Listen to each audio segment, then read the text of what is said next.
Hey everyone, welcome back to my channel. Um, um, in my jiu-jitsu, I gave it as good as I got. Uh, Usually I have about 2 rounds in me, which is 12 minutes, and then by the third or fourth one, I just usually just okay, you can have it. Uh, I don't give up in easy position by trying super hard. I want to talk about, is there politics in martial arts? Um, yeah, it's politics and everywhere else. It's politics if you work in a subway. You know, it's as long as you have people, you have politics. It's just a matter of, is that politics going to affect your training? Like I told you, I was training in a style called Shinjin-Ryu, and I felt like there was some politics in it, favoritism between a student and a teacher, and I felt didn't quite earn it as a person who was doing Shotokan and Shinjin-Ryu at the same time, plus doing jiu-jitsu. Um, so I was like, okay, but I felt like, okay, while I'm working, so, and I'm not doing it for the approval of belts, even though belt ranking does make a difference because it's a indication of how hard you work. But I felt like this person didn't know they material as good. This person talked more than anything. Not to get him personally, I just felt like he didn't earn his position, and to give special ranking as a teacher, youth teacher. I was like, no. And at that time, I was actually, maybe 6 months before, I was actually teaching at the YMCA as a youth fitness instructor with martial arts in the hybrid, and they were actually wanting to create a full-fledged youth program off of my training. Actually, I had a name for it, everything called hybrid martial arts. So I left there, not necessarily because of that, but I just felt like, at that time, I was like, am I a paycheck, or people actually care about my well-being and my thinking? And I quit karate, both of them, for about a month, and I wanted to see if anybody was going to care about how I was doing. My sensei of Shotokan, he actually reached out like, hey man, I'm worried about you. Are you doing okay? And I said, yeah. Then, I kind of thought about myself. And sometimes you have to do self-evaluation about where do you really stand. And I felt like, okay, yeah, karate is my base. I always go with that. And this is my 10th year in Shotokan. Is there politics? And yeah, it's definitely. Usually for me, it never reach my level. It's like I'm too low, in my opinion, on the totem pole to worry about organization and this split and that and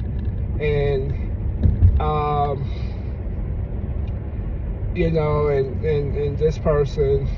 I just want to train. I don't get into this person and what that person doing. It's like I gotta keep training. No matter what the situation, I gotta keep training. If I keep training, all that stuff, it don't affect my money.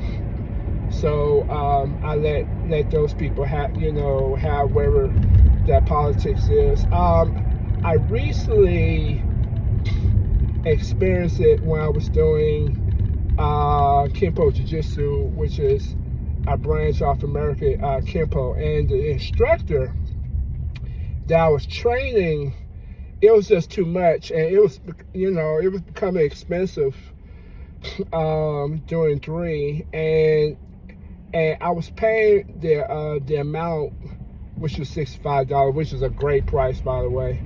But he was forced to move out of a building, so he went from 6 o'clock to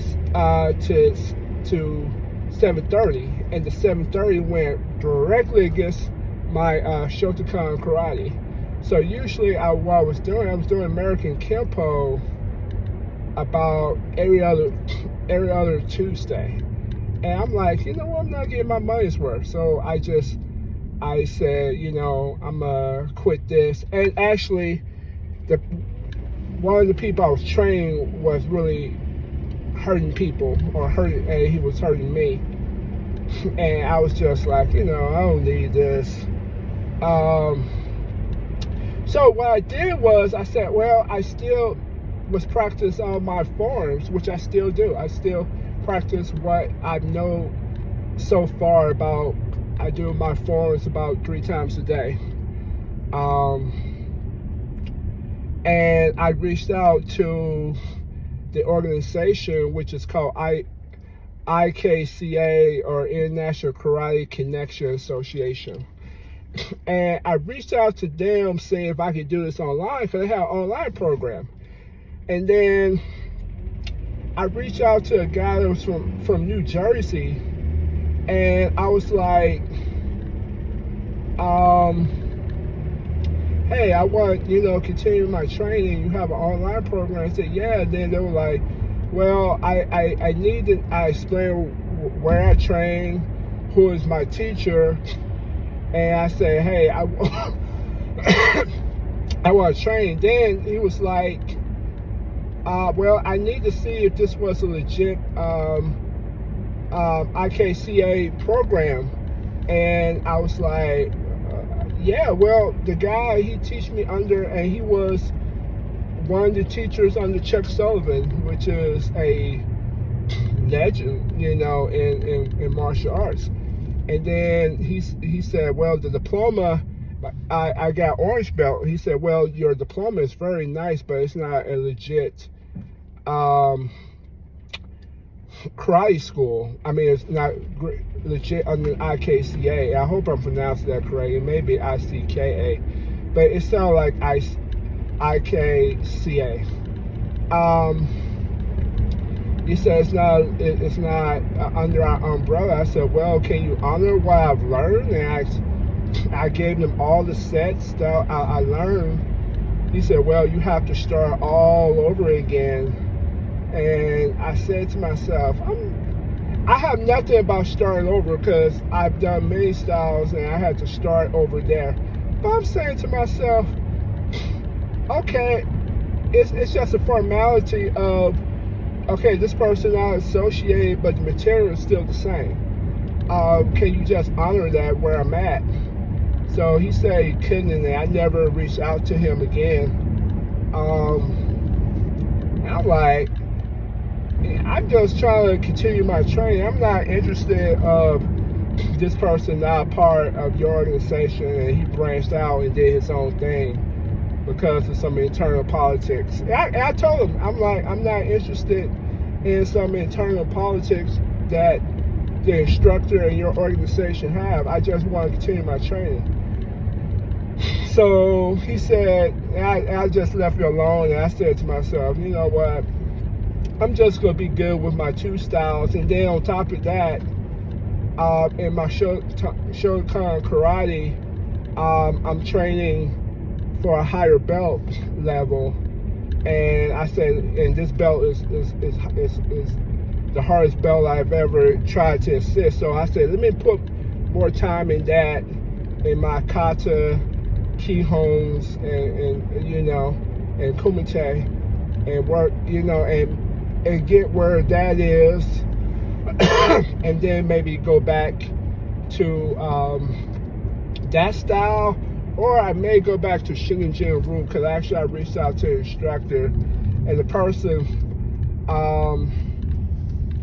that was there, he's no longer there. So I said, well, I can go back. Even if he was there, I felt like, you know, the material he taught me was very good. And one thing about when you train in two separate karate, it can be very confusing, because I did something that was called Soto Uke, but in Shinjin Ryu style, Shoto this is Ichi Uke and not Shoto Uke. So it really makes a difference of, you know, what your particular style is. It really makes a difference in, you know, and it's confusing because left may be right and then right may be left, you know, that type of thing. So, you know, where I stand right now, I'm gonna go back to 3 training because I like doing that. Now my motivation is I have a daughter. I want to get her into martial arts, and get her in young before she gets old and I don't want to do this anymore. You know, at least I want to give her some foundation of martial arts to protect themselves. And I wish more women stop doing that. I wish more women get into martial arts and stop depending and let somebody beat up on them and depending on the cops to protect you. You better protect yourself. But that's for another story. So, you know, politics does play a part. I don't get into it. I don't, even when I do in Shokan, we're not part of the Japanese Karate Association. We're something else. But it's so high above me, I don't worry about that. I just worry about what I'm doing right now. Even what I'm doing in BJJ is the studio is Studio 76. But before it was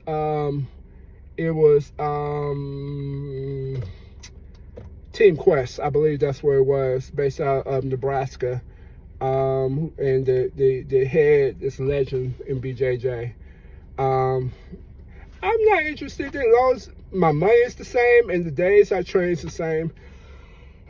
all your politics, I'm not interested. I'm just worried about doing what I need to do. So that's where I stand. Have a good one.